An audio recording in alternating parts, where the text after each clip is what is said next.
Estamos acabando, né? Salve, salve sexto ano! E aí, como é que vocês estão? Hoje é a nossa última aula virtual em forma de vídeo. Esse é o último vídeo que eu estou passando para vocês. E ele é a continuação daquele texto que a gente viu na aula passada sobre fontes de energia. É bastante importante porque hoje vocês vão ter uma surpresa, daqui a pouco eu falo para vocês sobre o restante dessa aula, né? Mas assim, eu quero que vocês compreendam e consigam estabelecer as diferenças das diversas modalidades de energia disponíveis para a gente compreender o assunto, que provavelmente a gente vai usá-lo no ano que vem. Então vamos lá. A energia elétrica que a gente tem na nossa casa, ela vem de algum tipo de produção, que é uma fábrica, vamos chamar assim, de energia, embora vocês vão entender depois que a energia, na verdade, ela é transformada, ela não é fabricada, mas isso a gente vê depois. O que eu quero que vocês compreendam é que quando a gente fala em energia, a gente tem a tendência de falar apenas em energia elétrica. Energia elétrica é apenas uma modalidade de energia. Tem diversos tipos de energia. Nesse vídeo eu vou falar um pouquinho sobre elas. Então, independente de qualquer coisa, a energia ela provém de algum tipo de fonte. E essa fonte ela está disponível no planeta de diversas maneiras. Então, os recursos naturais ou artificiais para a produção de algum tipo de energia, a gente chama de fonte de energia. Então, vocês precisam entender que no ecossistema, no planeta como um todo, tá? Se você olhar, por exemplo, numa imagem como essa, você pode dizer de onde é que pode vir energia de um ecossistema como esse ou de um ambiente como esse. De toda parte. Ela pode vir do subsolo, a gente pode ter uma reserva de petróleo num subsolo desse, que na verdade não é um subsolo, são regiões bem mais profundas do que o subsolo. A gente pode ter energia diretamente do uso das águas, que é a energia mais usada no Brasil, que é a hidroelétrica. A gente pode ter também o uso de energia em biomassa, que já eu explico para vocês como é que é. Enfim, no planeta existem diversos tipos de energia que a gente pode classificar basicamente em duas, vamos dizer assim, duas vertentes distintas, tá? A energia de fonte renovável e a energia de fonte não renovável. Vocês reconhecem uma imagem como essa aí desse slide? Se vocês não reconhecem, talvez vocês não tenham visto algum poço de extração de água de subsolo, que tem uma manivela, não chama-se manivela não, uma alavanca, que você vai apertando e a água sai por um chafariz. Esse aí é um princípio parecido. E se vocês não entendem como é que funciona aquela alavanca para extração de água do subsolo, ou um mecanismo como esse que fica puxando um material que está mais numa região mais profunda, lembre-se da bomba de encher bola ou de encher pneu de bicicleta, tá? É aquele mesmo princípio. O movimento faz com que entre substância dentro daquele cilindro e por outro lado saia. A substância da bomba é o ar, a substância do chafariz é a água, a substância desse tipo de mecanismo é o petróleo, tá? Então isso aí é uma estrutura de extração de petróleo, que é uma fonte de energia não renovável.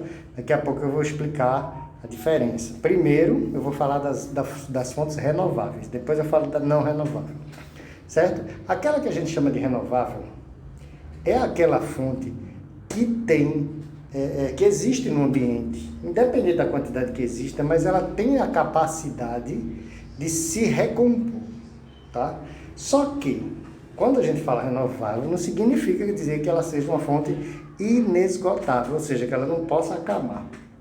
A gente precisa cuidar do ambiente de tal maneira que as fontes renováveis que a gente utiliza, como por exemplo a água para obtenção de energia, a gente possa fazer com que o ciclo da água se mantenha, ou seja, temos que preservar os ecossistemas para poder não faltar água numa hidrelétrica. Quando eu era da minha quinta série, que hoje é o sexto ano de vocês, eu tinha dúvidas quando se falava dessas fontes renováveis, da necessidade de preservar. Mas peraí, não vai faltar água nunca nessa barragem aí. Depende, gente. O que acontece é o seguinte, é que se a gente interferir no ciclo hidrológico da água, a gente pode fazer com que os níveis de água nas represas, eles caiam, como nessa imagem aí, está mostrando uma represa que provavelmente é uma represa de armazenamento de água para consumo, ou seja, uma Compesa da vida de outro estado, provavelmente, mas está mostrando aí como está baixo o nível, porque os reservatórios, as represas têm réguas desse tipo aí, que servem para medir a altura do nível da água e o quanto o reservatório pode estar baixo. Observe que a régua está toda na parte seca da barragem, ou seja, essa barragem está quase entrando em colapso. Não dá para abastecer uma cidade muito grande nos níveis tão baixos assim, muito menos produzir energia hidroelétrica, certo? Uma fonte renovável bastante interessante é a energia eólica, tá? Energia eólica obtida através dos ventos. É aquela história do catavento, tá? Só que antigamente se utilizava o catavento nos moinhos, principalmente na Europa, né? Mas esse catavento ele foi aperfeiçoado de tal maneira que ele passou a formar as chamadas turbinas eólicas. Perto da gente existia um modelo de turbina há anos atrás, talvez acho que vocês nem eram nascidos, ali perto do shopping Itacaruna. Tinha uma turbina eólica que era um experimento da universidade para desenvolvimento das turbinas, que hoje existe um bocado lá no Parque Eólico de Gravatá. Tá? Inclusive eu pensava que eu tinha botado uma imagem aqui, acho que foi lá no começo, do Parque Eólico de Gravatá, tá? Que é resultado dessas pesquisas. Então a gente passava indo para o Recife e a gente via a turbina eólica ali perto do shopping Itacaruna, girando, produzindo energia. Ela era um mecanismo de teste que deu origem ao Parque Eólico lá na cidade de Gravatá. Quando a gente vai para Caruaru, pela pista lá, ou em volta de Caruaru, a gente vê. Quem vai para Caruaru é do lado esquerdo. Em cima das serras, lá longe, a gente vê umas turbinas parecidas com essa aí. Essa aí é de uma imagem da Europa, da Dinamarca, se eu não me engano. Bom, energia solar é outra fonte renovável. Veja só, a gente já falou da energia obtida através do vento e agora a partir da luz do sol. Então, essa fonte de energia solar, ela é feita da seguinte forma. Ou você tem um mecanismo que serve para captar energia solar e aquecer água, porque uma das grandes demandas de consumo de energia numa casa maior seria a água quente, né? Então você pode usar a energia solar para tornar a água quente, ou também você pode usar esse tipo de placa que a gente chama de placa fotovoltaica. Foto de luz, voltaica de volt de energia, tá certo? Então é um tipo de placa que é capaz de converter a luz do sol, que não precisa ser o raio do sol direto não, tá? A claridade já é suficiente para produzir energia do tipo energia elétrica, ou seja, são placas que conseguem transformar a energia do sol em energia elétrica. Eu peguei essas duas imagens próximas da padaria Carla, lá do Conjunto Beira-Mar. Alguém aí mora perto do Beira-Mar? Ou no próprio conjunto? Pois bem, eu não sabia. Eu estava pesquisando assim aleatoriamente sobre outro assunto, eu acho que eu estava pesquisando feira mesmo. O horário da padaria para fazer do Empório Carla para fazer a feira. Aí eu vi esse negócio aí, eu não sabia que a padaria Carla, lá pelo menos ali do Conjunto Beira-Mar, ela é toda fechada de placas, como é que se diz? Fotovoltaicas, tá? Essa imagem aqui, ó, tá vendo? Os prédios aqui no canto também. Aqui, ó, tá vendo? Eu não sabia desse detalhe, não. Essa imagem eu acho que é um projeto ainda. Eu não sei se essa imagem já é real, não, mas a outra anterior, essa daí, né? Eu achei muito legal, né? É uma grande forma de obtenção de energia. Infelizmente custa caro, mas é um mecanismo bastante interessante de obtenção de energia elétrica. Pois bem, a energia que a gente mais consome na nossa casa, chegou energia, faltou energia, não sei o quê. Essa energia, ela vem de usinas de transmissão, tá? Que são as usinas hidroelétricas, tá? É a principal fonte de energia do Brasil. Se acontecer de, por exemplo, os rios das usinas hidrelétricas baixarem muito o nível e as usinas não conseguirem produzir muita energia, entra em ação outro tipo de usina que a gente chama de usina termoelétrica. É uma usina que usa óleo diesel, o mesmo combustível dos ônibus e caminhões, para movimentar circuitos, e esses circuitos em movimentação fazem com que se produza energia hidroelétrica. Perdão, desculpa, energia elétrica, porque se veio do óleo diesel não é hidrelétrica. Ok? Então, gente, o que eu quero que vocês compreendam? Que essas modalidades que eu falei até agora, a partir do vento, a partir da energia do sol, a partir da água, a partir do óleo diesel, são formas de energia que servem para girar mecanismos que a gente chama de turbinas, e esse movimento acelerado de turbinas resulta na produção da energia elétrica, que é uma só. Então, quando eu estou vendo um ventilador girando, o ar-condicionado ligado, a TV ligada, significa que tem energia elétrica ou eletricidade na minha casa. Agora, de onde ela veio, aí depende. Pode ter sido da usina hidroelétrica ou pode ter sido também de uma usina termoelétrica, tá? São redes de fios que se encontram em algum lugar. Por exemplo, aqui em Paulista, lá no bairro de Miroeira, tem um centro de recepção de fios que vem lá do interior do Nordeste, das usinas de produção, para distribuir, eu acho que por toda a cidade de Paulista, talvez tenha um acesso lá também no Recife, enfim. São locais que tem bastante fios, estruturas assim grandes, que é o local que redistribui a energia que chegou até ali, tá? A maioria da energia disponível para a gente é de fonte hidroelétrica. Isso aí é um exemplo de barragem de usina hidrelétrica, tá? Eu me lembro que quando eu estava aprendendo, eu fiquei encafifado porque disseram assim para mim: ah, porque o Brasil tem muita usina hidrelétrica porque tem muita queda d'água, ou seja, cachoeira. Aí eu fiquei pensando, e desde quando a gente precisa de cachoeira para produzir energia? Tipo, vou botar um negócio na cachoeira? Ah, mas não é isso. O que acontece é o seguinte: quando a gente tem um terreno desnivelado, a gente pode colocar uma barreira numa parte e esse muro é suficiente para conter essa grande quantidade de água. Observe essa imagem. A gente tem a barragem, que é um grande muro, que é essa parte aí, tá vendo? Mas é um muro que vai daqui de onde está a minha imagem até o outro canto da tela de vocês, tá vendo? E não precisa mais de muro, porque como a parte do lado de lá, ou seja, a parte de dentro da represa é mais alta, a própria estrutura do relevo é suficiente para comportar essa água. Deu para entender? Então, geralmente, as barragens, que são esses grandes paredões de cimento, elas são feitas em locais que eram quedas d'água antigamente.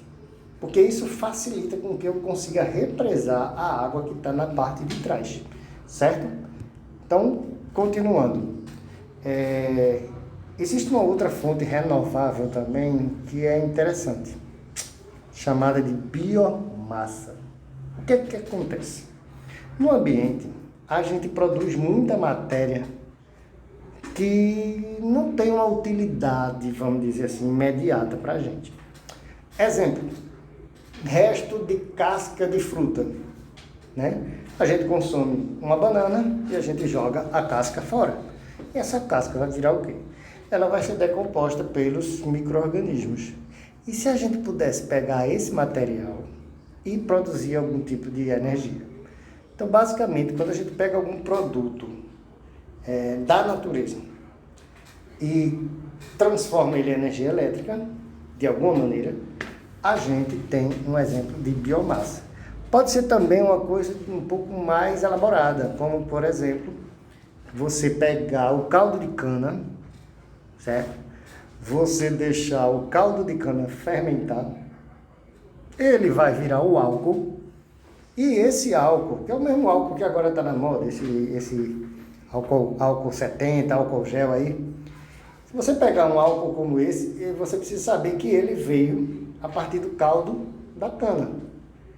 Então, ele veio da natureza, de certa maneira. E foi uma natureza que eu não extraí do ambiente, eu plantei. Eu planto a cana, colho a cana, preparo um caldo, deixo o caldo azedar, ou seja, fermentar, e daí eu consigo produzir o álcool. Veja que interessante.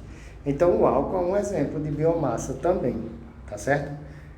Professor, gasolina é biomassa? Não, porque a gasolina ela vem do petróleo. E o petróleo a gente tirou, extraiu lá das áreas bem profundas da crosta terrestre, né? Da nossa litosfera. A gente extraiu o petróleo sem precisar, a gente não conseguiu produzir, a gente já pegou ele pronto, tá? Diferentemente do álcool que a gente planta a cana-de-açúcar para depois extrair do resultado da cana-de-açúcar o álcool. Entenderam a diferença, gente? Então, assim, qualquer tipo de material que eu possa, como é que eu diria? Que eu possa produzir energia, e a energia não é necessariamente energia elétrica, viu? Pode ser energia na forma de calor, porque vocês precisam entender que antes dessa democratização, vamos dizer assim, universalização da energia elétrica, se usava outros tipos de energia. Então, por exemplo, se eu queria clarear o ambiente onde eu estou, ao invés de ligar uma lâmpada, eu acendia uma luz. E essa luz era um candeeiro, era um querosenezinho, ou seja, um tipo de substância que veio do petróleo, que eu riscava um fósforo, surgia aquela chama e eu ficava iluminando com aquilo ali, certo? Professor, querosene é exemplo de biomassa? Não. Gente, biomassa é algum produto que a gente pode até queimar, como vocês estão vendo aí, mas que vem da natureza. Agora, é a natureza, como é que eu poderia chamar assim? A natureza do ambiente vivo, vamos dizer assim, matéria viva, matéria que acabou ou vai ser decomposta. Enquanto que o petróleo são restos, sim, de matéria que um dia foi viva, mas que está abaixo da terra há milhões de anos, certo? Então é bem diferente.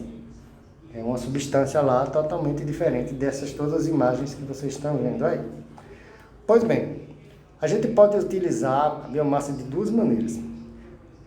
A biomassa a gente pode usar diretamente queimando, certo? E aí, através da queima, a gente produz energia. É complicado porque polui o ambiente, né? De certa forma, fazendo fumaça, polui o ambiente. Já o uso indireto, eu produzo material, é o caso do álcool. Eu produzo a cana, depois eu produzo o álcool, e depois eu queimando o álcool eu obtenho energia, tá certo? O motor, eu alimento o motor com o álcool, e aí na hora que eu ligo o motor, eu começo a queimar esse álcool dentro do motor, e aí eu produzo energia. Entenderam a diferença? Ok, vamos lá. Tem umas fontes interessantes aí que acredito que você não conhecia. Energia de maré, essa é muito interessante. Como é que funciona a energia de maré? Veja só, são mecanismos que aproveitam a subida e a descida da maré para a produção de energia. Como é que seria isso? É só um movimento da água passando e voltando? Não.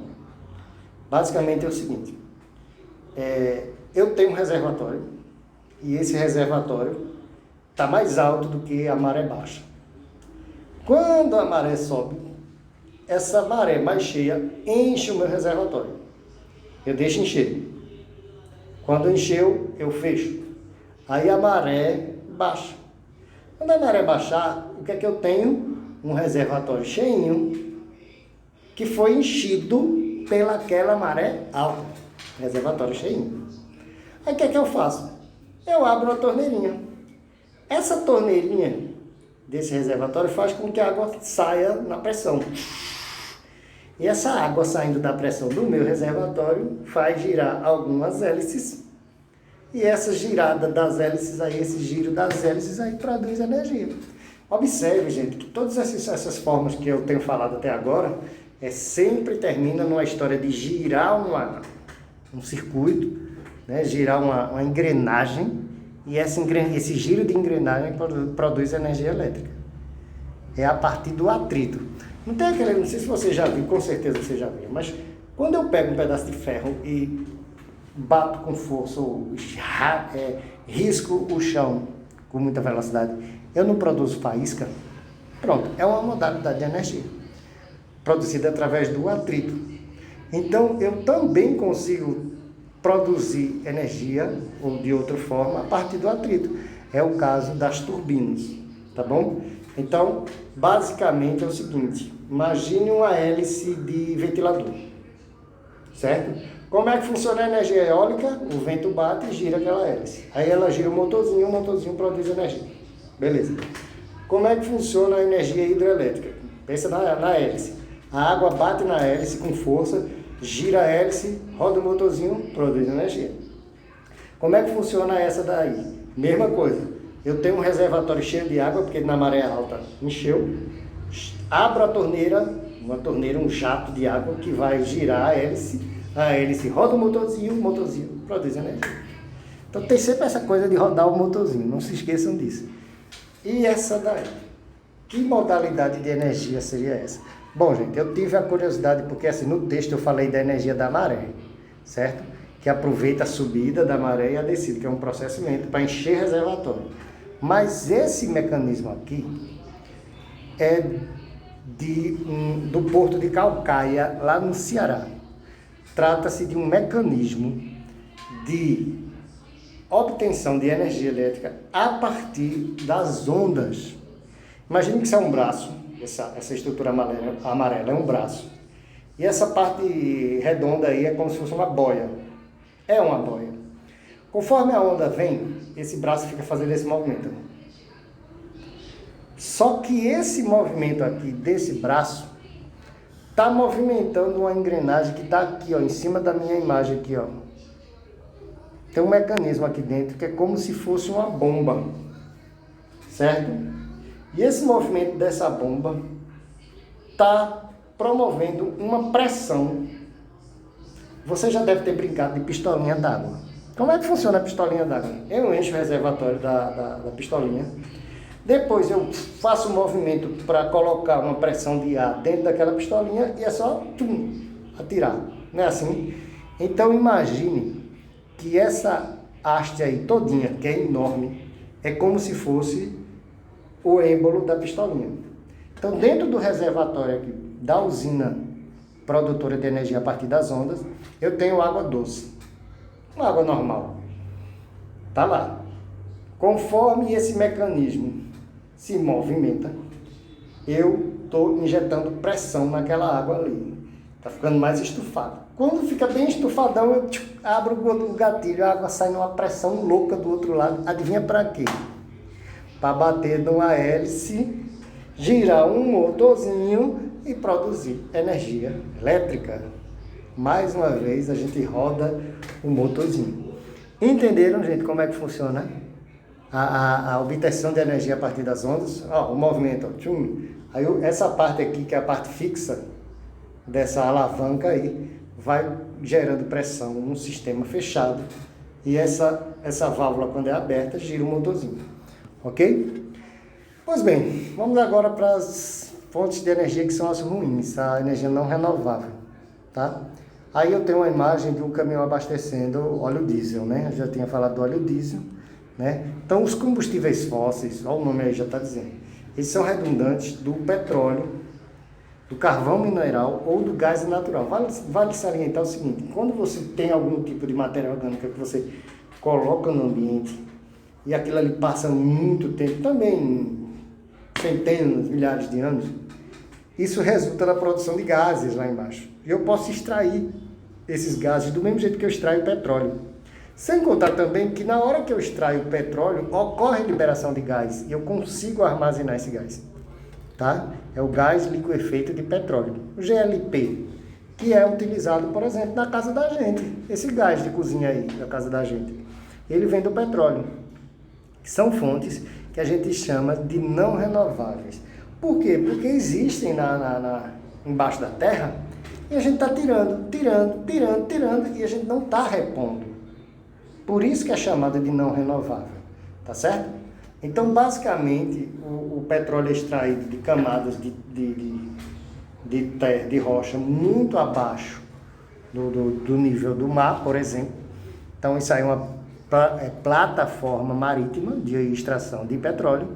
O Brasil tem várias dessas, tá? A gente tem uma região no nosso litoral chamada de pré-sal, tá?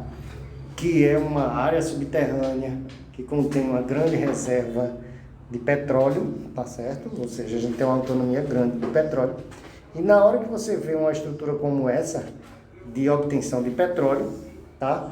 Você precisa entender que também aí é produzido gasolina, o gás de cozinha, o gás natural, tudo pode ser extraído a partir de uma usina desse tamanho, dessas proporções. Lembrando que a gasolina não se tira do solo, não. Se tira o petróleo e a partir dele se faz a gasolina, ok? Aí é a aplicação do gás, do GLP, que abastece carros, abastece ônibus, enfim. Esse gás vem do petróleo, mas ele é menos poluente do que a gasolina, do que o óleo diesel, tá? E também é bastante mais econômico do que esses aí. Por que não se populariza tanto? Bom, porque o custo de colocação de um sistema como esse no carro é mais caro do que você produzir um carro de gás a gasolina. Ainda, né? Talvez isso mude um pouco, né? Aí é outra imagem, né, do carro abastecendo no posto, né? É um mecanismo de válvula. Você tem que sair do carro, porque pode haver vazamento, você tem que se afastar da bomba. E é um mecanismo que meio que enche sozinho, programado, evidentemente, mas vai enchendo o mecanismo. Como é que esse gás natural chega no posto? Porque a gasolina chega no posto a partir do caminhão, né? O caminhão encosta, bota a mangueira lá dentro do depósito que tem no chão do posto, enche aquilo ali e daquele depósito que tem no chão do posto vai-se para a bomba. Já o gás natural não, ele viaja por estruturas de tubo fechadas, são chamados de gasodutos. Esses gasodutos, aqui na nossa região, essa imagem não é aqui do Brasil, não, essa imagem é da Rússia. Mas aqui no Brasil, geralmente, elas são estruturas que ficam embaixo da terra. E não pense que está muito longe não da gente, não. São tubos menores, tá? Colocados sei lá, 2, 3 metros de profundidade, ou um pouco mais, desculpa, eu não sei nem se é 2, 3 metros, eu acredito que é um pouquinho mais. Mas assim, são tubos pequenos, e que saem lá do porto de Suape, e vai se espalhando por toda a região metropolitana. Então, onde você vê um posto que tenha gás natural, saiba que embaixo da terra existe um cano que está saindo daquele posto até o porto de Suape. Danou-se, professor, e é assim? Gente, mas não pense que é alguma coisa espantosa, não. Pensa na água, a água encanada. De onde é que vem a água encanada da casa da gente? Vem de um sistema, provavelmente é o mesmo sistema da casa da gente, tá? Chamado de Sistema Botafogo, que é uma represa localizada lá, acho que é Igaraçu, Itapissuma, Botafogo, né? Que é um distrito lá da cidade de Itapissuma. Aí tem uma represa, essa represa capta a água, faz o tratamento da água, sai uns tubão grandão assim, grande mesmo, da usina de produção, usina, da represa, né? E dessa represa, esses tubões grandes de água vão se espalhando, até virar aquele tubinho fininho que chega na casa da gente, certo? Então, com gás, basicamente, é a mesma lógica. É só vocês compreenderem que a gente pode estabelecer e criar ramais, ou seja, remendos, bifurcações, né? Novos caminhos para esse gás, certo? Tem um posto de gás natural em Paulista, eu quero abrir um em Abreu. Não vai precisar sair um cano lá de Suape até Abreu, não. Basta eu pegar do cano do posto que tem lá em Paulista e puxar para Abreu, que na verdade já existe. Toda essa região já tem sistema de gasoduto, né? É onde tem aqueles, né, uns postezinhos azul que tem dizendo gasoduto não sei das quantas, favor não escavar, proibido escavar, porque se você escavar, você corre o risco de bater no cano, furar o cano e sair, escapar o gás, ok? Então, o problema dessas fontes não renováveis é justamente a poluição, como eu já tinha falado para vocês, tá certo? Se eu queimo, obviamente eu resulto na produção de gases poluentes. Bom, outra fonte não renovável que existe no Brasil, mas vê que interessante, tá? É também a energia nuclear. Por que que ela se torna interessante? Primeiro, ela é produzida a partir de um material, que é o chamado material radioativo. Você já deve ter assistido filmes do tipo assim, Vingadores. E aí nos filmes dos Vingadores tem um negócio super poderoso, que são as joias. E tem um tal de Tesseract lá. Que é o quê? É um material que tem uma grande energia contida nele próprio. Bom, o cara que escreveu o filme, que criou essa história na cabeça dele para produzir um filme, ele não inventou nada não, gente. Determinadas substâncias na natureza são chamadas substâncias radioativas. Então lá para trás, um cara como Albert Einstein, por exemplo, ele descobriu que ele poderia tirar daquele material algum tipo de energia. E assim foi que ele fez. Então, alguns materiais são materiais radioativos, como por exemplo, o mais utilizado é o urânio. Urânio, plutônio, césio, são elementos químicos que contêm energia nele. Está ali, a energia está nele. Tipo o Tesseract. Eu crio uma máquina capaz de tirar energia daquele material de maneira controlada. E sabe qual é a forma que eu tiro geralmente de energia desse material? Eu tiro energia na forma de calor. Eu consigo pegar esse material radioativo e produzir calor. E adivinha o que é que eu faço com o calor? Eu pego esse calor para aquecer água. Eu aquecendo água, eu estou formando vapor. Esse vapor eu libero sob pressão, dentro da usina, tudo dentro da usina nuclear. Eu libero essa pressão, igual panela de pressão, sabe? Eu pego água, coloco dentro de uma panela de pressão gigante. Essa panela de pressão gigante esquenta por conta do material radioativo, meu Tesseract lá. Aí o que é que acontece? Essa água começa a ferver e não tem uma válvulazinha da panela de pressão? Pronto. Eu abro aquela válvula. Sai um jato de vapor tão forte que é capaz de girar uma hélice. E essa hélice gira um motorzinho que é a turbina. E aí com isso eu consigo produzir energia elétrica. Sempre nessa história de girar um motorzinho. Então, dentro de uma usina atômica, tá? Eu produzo energia elétrica graças ao movimento do motorzinho. Se eu falei hidrelétrica, tá errado, tá? Então, energia atômica resulta na produção de eletricidade. E essa fumaça dessas chaminés enormes que tem nas usinas nucleares, nada mais é do que o vapor d'água indo embora. Então aí não é poluente não, tá certo? É um tipo de energia limpa, mas extremamente perigosa. Pois é, gente, estamos encerrando aí o nosso conteúdo, tá? Hoje a gente encerra a nossa aula, é o nosso último vídeo do ano. Eu espero que vocês tenham curtido todos eles. Eu fico triste de ter entrado nessa pandemia, de estar assim. O que é que a gente pode fazer? Lembrando que a gente ainda tem encontro na semana que vem, tá? E a surpresa que eu tinha dito para vocês é que por hoje vocês não terão atividade de escrever, nem de nada. É só esse vídeo. Eu acredito que a essa altura do campeonato você já deve ter sabido, porque eu devo ter informado já no grupo, que eu estou gravando essa aula agora para postar daqui a pouco, então vocês provavelmente já estão sabendo. Eu espero que vocês tenham curtido todas essas aulas. Eu espero que, gente, o importante é que vocês peguem essas informações que eu passei para vocês e não se preocupem de mentalizar todas as informações que eu dei, não. Eu só quero que vocês saibam, por exemplo, nessa aula de hoje, de onde é que vem a energia que liga a lâmpada na casa de vocês. Ah, beleza, vem da usina hidrelétrica. Sim, mas como é? É aquela história do motorzinho. Então são coisas básicas que vocês precisam saber. Porque com certeza vocês verão tudo isso de novo. Então não tem essa preocupação de aprender tudo agora. Vamos com calma, porque a gente está no meio dessa pandemia. Continuem se cuidando, tá? Um grande abraço de muita saudade de vocês, sabe? De chegar na escola estressado e quando chegar estressado vir um bocado de moleque correndo para me dar um abraço e acabar o meu estresse como vocês faziam. Eu sinto muita saudade. E é isso, gente. Eu espero que vocês tenham curtido esse tempo todo. E qualquer dúvida, falem comigo no privado. Tchau. Até a próxima, gente.